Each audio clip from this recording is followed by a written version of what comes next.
And welcome to episode 38 of Leadership Untitled with Kareen Turner. Today, as you see by the title, we are talking about money.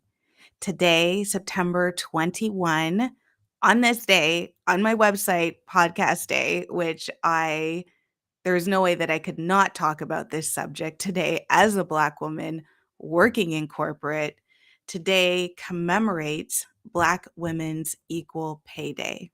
We're going to jump into it. I'm going to run the intro and then we're going to get going.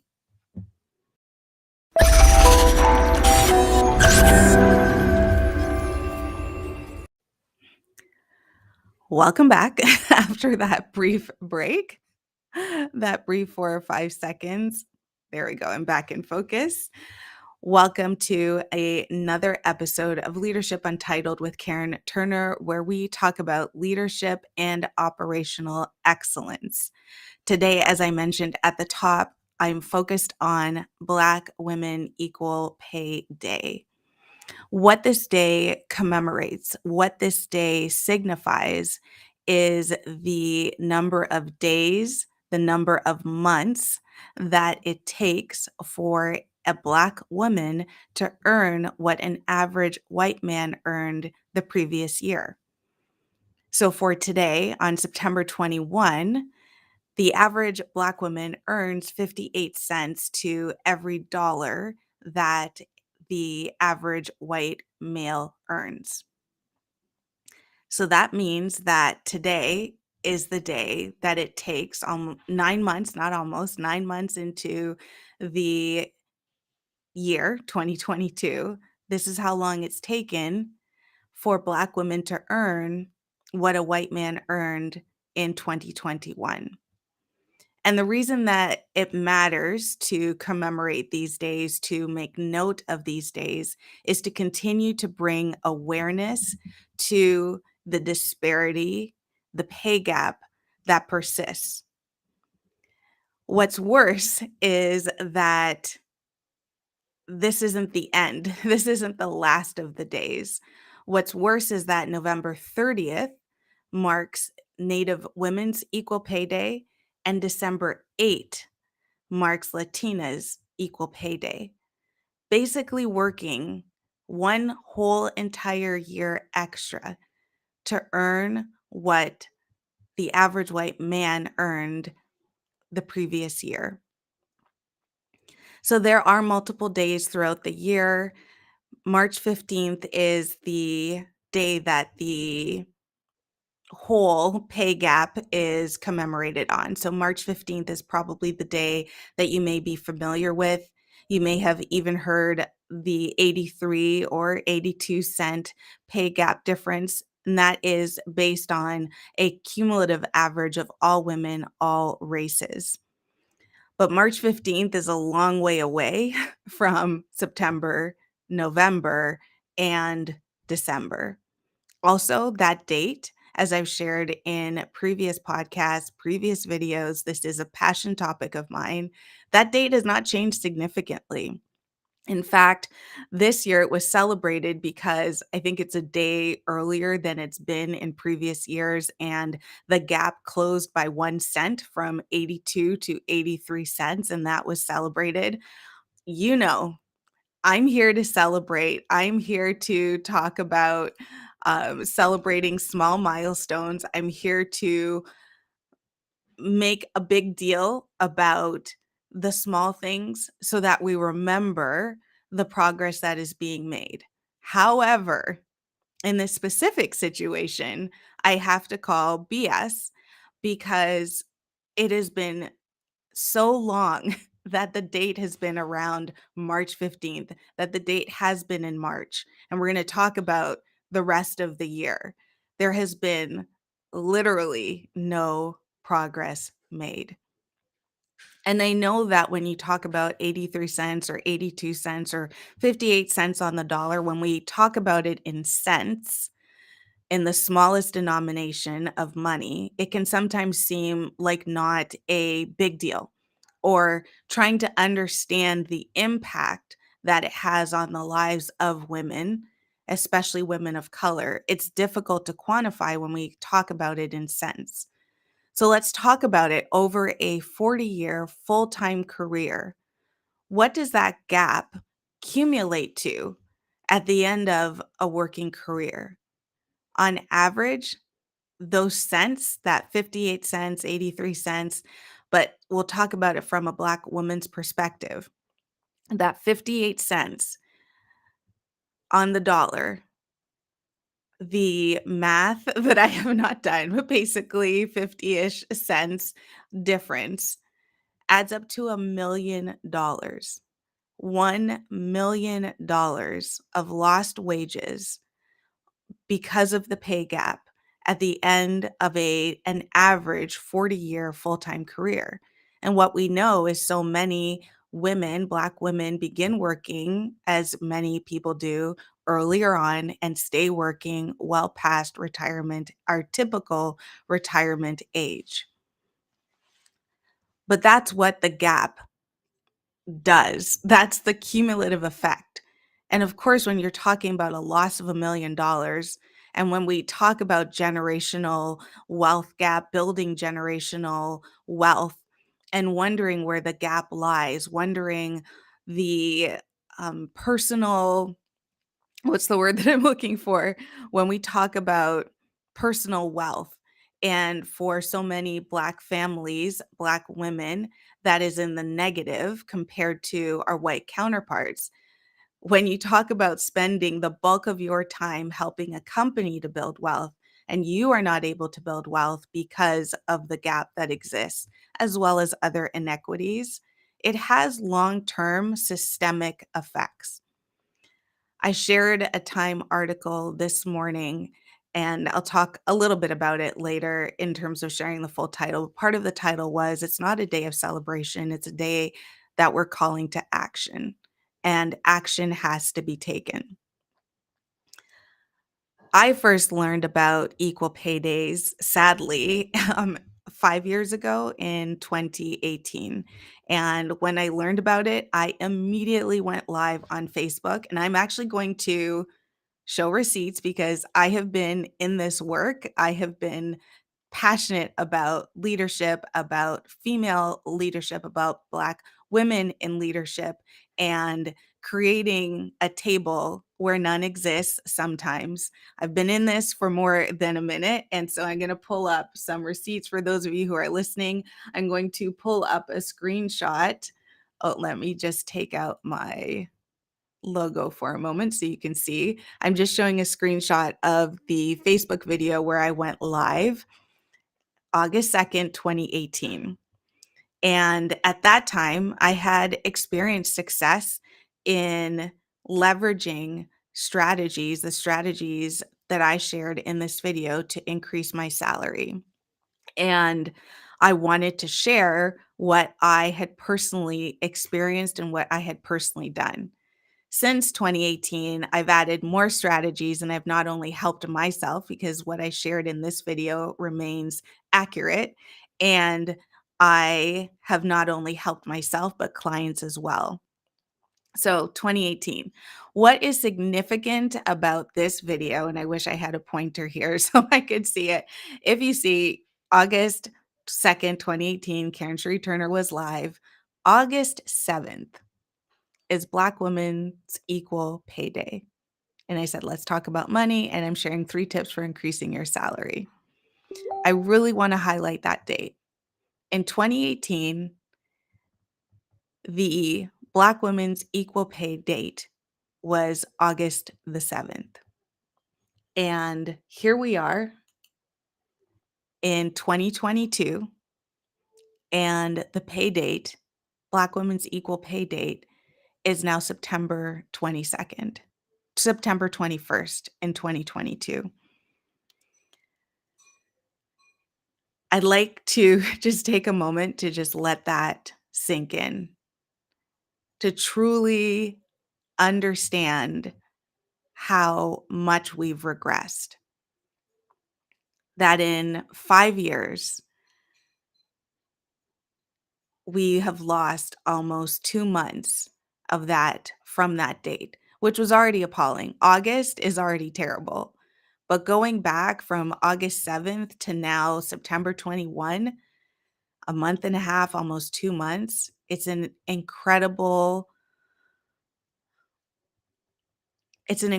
sad situation, especially when I share that the loss at the end of someone's work life is $1 million and now increasing.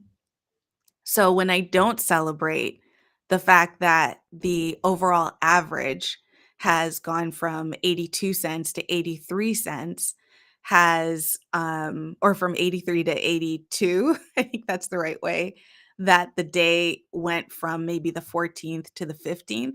Excuse me if I'm not celebrating what seems like that win, because women of color continually are moving backwards. And so what that increase shows, the one day, the 1 cent increase or decrease in this situation, it shows that white women are experiencing a growth in salary that women of color are not. And the gap is getting wider, not only between women of color and white men, but also women of color and white women. So I can't celebrate the one day because it has very serious consequences if we focus on that national average and we don't dive into the individual numbers and look at it by race. My daughter, my youngest daughter, turns 5 in a couple of months. She was not yet 1 when I recorded that video in 2018. In her lifetime, in my daughter's almost 5-year lifetime, she has lost pay and she has lost body autonomy. And I'm sorry, I'm getting a little emotional because think about the I think about her, I think about I have 2 daughters. My husband and I are raising 2 Black girls, and I think about what the future looks like for them when already, again, in my youngest daughter's lifetime, she has lost pay and she has lost body autonomy. This is work. This is life. And I get emotional because it is exhausting. It is sometimes, a lot of times, difficult to show up here for this podcast to talk about these issues. It is difficult to hear consistently about these issues. But then I think of my daughters. I think about the girls that are just here on the other side of the door that I shush before the podcast so that you can't hear them in the background.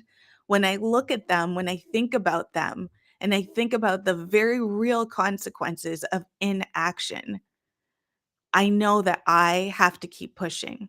And I know that I'm not alone. But it makes this work less exhausting and it makes it have urgency. As the United States, which is where I'm located, prepares for its midterm elections in November, what's on the ballot is basic human rights, women's bodies, and how they're being legislated is really what this midterm is about. Instead of how do we make the lives better of the women of color?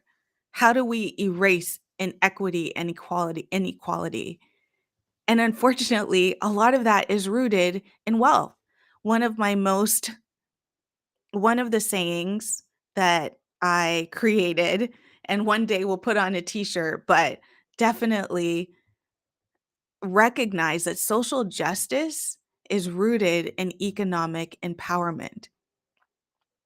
Social justice is rooted in economic empowerment. Without money in our current society, we cannot affect change.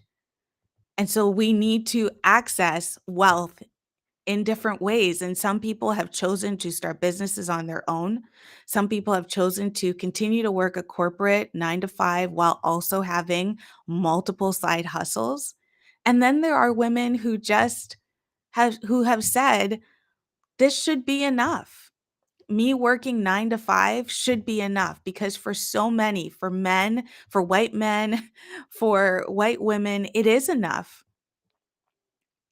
And there shouldn't be that pressure or that need, that requirement that in addition to working 40 plus hours a week, that I now have to find something else or do something else in order to close the wealth gap, in order to help build generational wealth, in order for my voice to matter at a national level, at a federal level. But that's what we're beginning to understand and see, that social justice is rooted in economic empowerment. Women are a supermajority. I saw this through a friend's story on Instagram sharing about pink suits, that the pink suit is back. If you haven't seen it, go check it out on Instagram. And one of the things I learned through that video is that women have been the largest voting bloc since 1984. Yep, since 1984. Yet what we do with our bodies, how much we get paid, and so much more is legislated by men, by mostly men. In my daughter's lifetime, those people entrusted to create policies, to create solutions, have failed miserably. So, yes, this work about raising awareness is exhausting. It can be exhausting, but it can also be invigorating. It's up to each one of us. It's up to me. And I will do the work. I have been doing the work of empowering women one, by group, by whatever number I can. And that's where the work gets invigorating, when I can see the transformation, where I can feel a mindset shifting, where I can see someone being empowered and understanding their power and going out and owning their salary. And of course, it's also empowering to see that as a grassroots movement, because that's what this has to be. This has to be a grassroots movement because it's not happening federally, it's not happening nationally. It has to be a grassroots movement. And so I'm also invigorated when I see women and men of all ages and races who have dedicated their influence and their power to uplifting Black women and other women of color. This work is why I created the movement Own Your Salary. It's why I created the Career Accelerator Planner that you can see back there, co-created, because I want to put as many resources and tools out into the world so that you as a Black woman, you as a Latina, as a Native woman, you can come and find the resources that you need to shift your mindset and prepare you to own your salary, take control of your career. So, as I said, I shared a time.com article, and you can check it out on my Instagram stories if you are not yet following me there. It is this name that you see here, Karen V. Turner, on the screen. And for those of you who are listening, Kareen, and then V. Turner, you'll find it there today. But the title is Black Women's Equal Pay Day Isn't a Celebration, It's a Call to Action. There are many reasons for the lack of progress, both historical and current, including the devastating impacts of the pandemic, the recession, not recession, inflation. Read that article. The author does an incredible job of breaking it down. At the end of the day, though, at the end of all of those reasons, at the root of the problem is a failure to take action. It is a failure to make meaningful policy changes. I do acknowledge the Biden administration for the recent student loan forgiveness plan because this is a step in the right direction, and that's a whole other conversation that we won't get into now. But there is I will acknowledge because that is part of who I am, and we have to say that these are the steps towards making meaningful change. But there is still so much more that needs to be done, and it can't be incremental anymore. There needs to be big changes that are made, giant leaps and steps that are made. Because when we take our eye off of the goal, when we take our eye off of the problem, we move from August 7th, 2018 to September 21, 2022. We go backwards, we regress. And again, when we talk about it in cents, in 58 cents, in 38 cents, when we talk about it in cents, we lose the impact. And when we talk about it in a lifetime, $1 million, and unfortunately rising, that is the cost of not taking action now. I said I would share my personal salary story, so I'll jump into that now. I, was that person who didn't really negotiate when I would get a new job. This is it. I'm grateful. I'm lucky. I'm going to jump in. And then as a high performer, I also took on additional work because I always felt the need to prove that I deserved to be in a role that I interviewed for, in a role that I was selected as the most qualified candidate.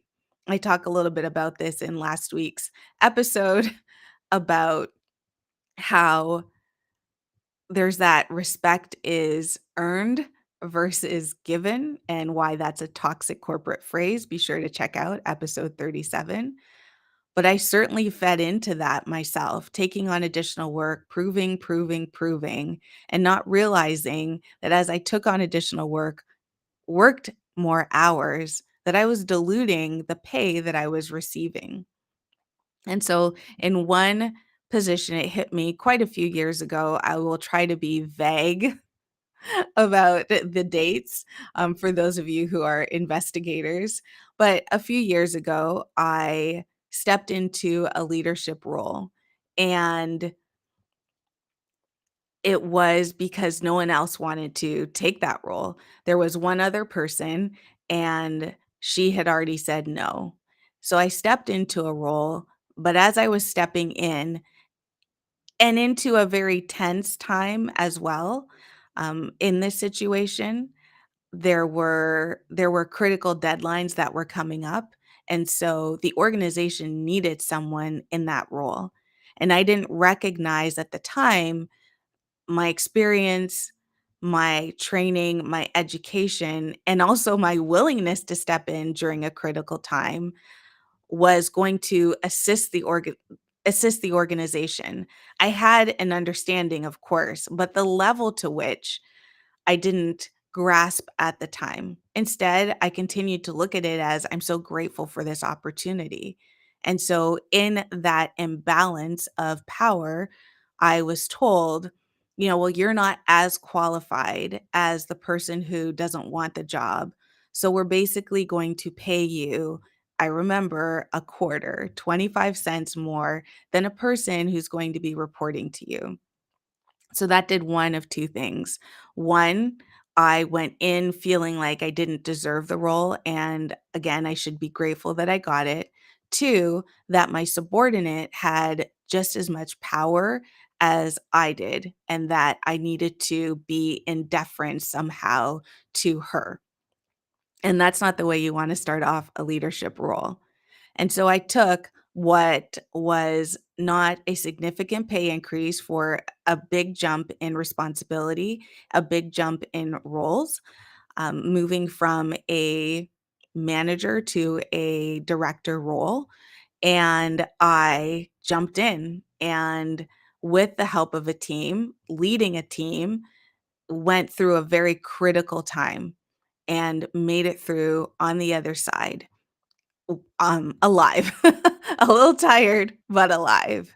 And as I began to f- feel comfortable in the role, I also recognized that, yeah, my now team member who reports to me, definitely incredibly intelligent, knowledgeable, but there were things that I was doing in my role that she didn't have to do.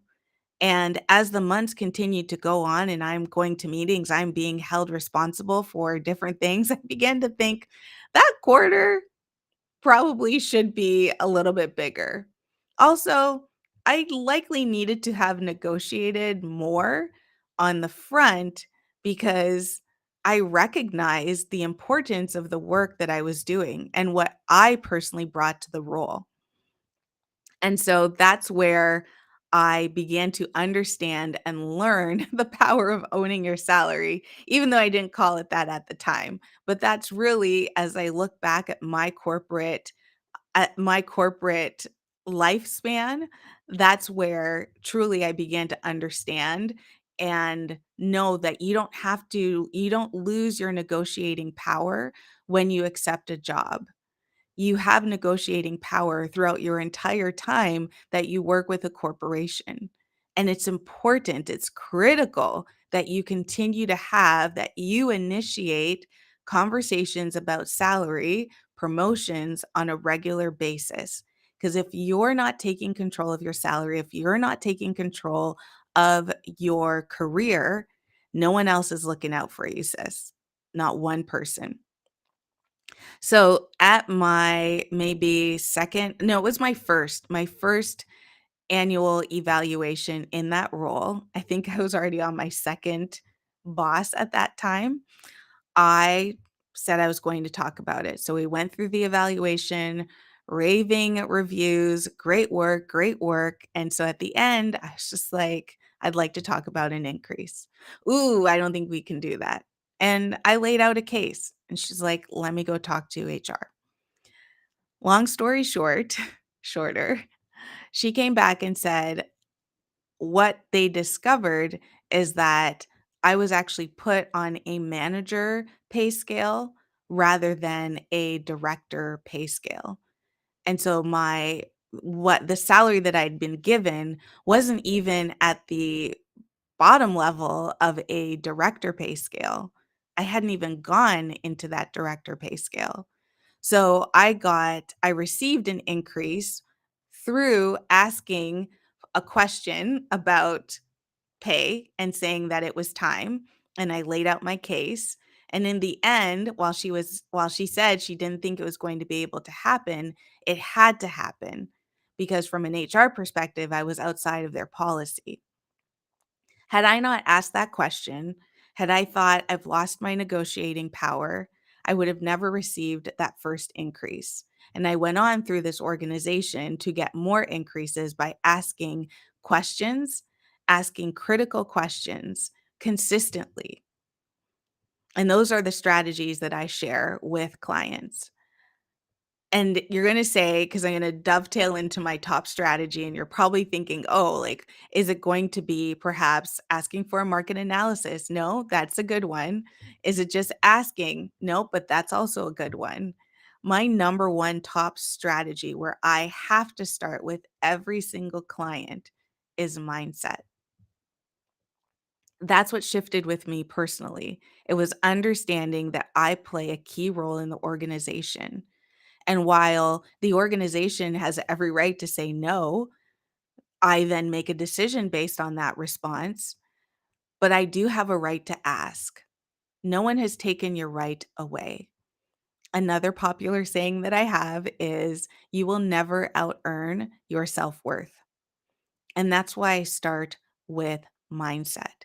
You will never out earn your self worth.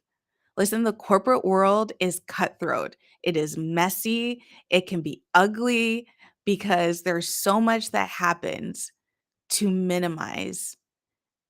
Very few organizations work by uplifting.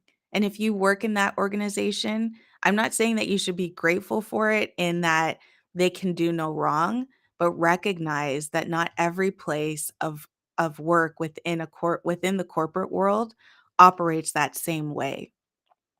Most places are leaning in towards you should be grateful. You should be blessed to work here. And when you start with that mindset, sorry for all of the focus issues. When you start with that mindset, then you are going in already feeling like, well, I shouldn't ask for this. I shouldn't have this conversation.